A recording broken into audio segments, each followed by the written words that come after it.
கண்ணீர் வெள்ளம் வருகிறது, கர்த்தர் பாதம் தொடுகிறது.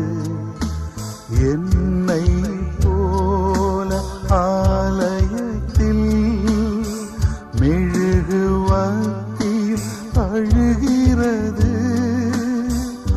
உம்மை நினைத்தே உருகிவிட்டே, என்னை உமக்கு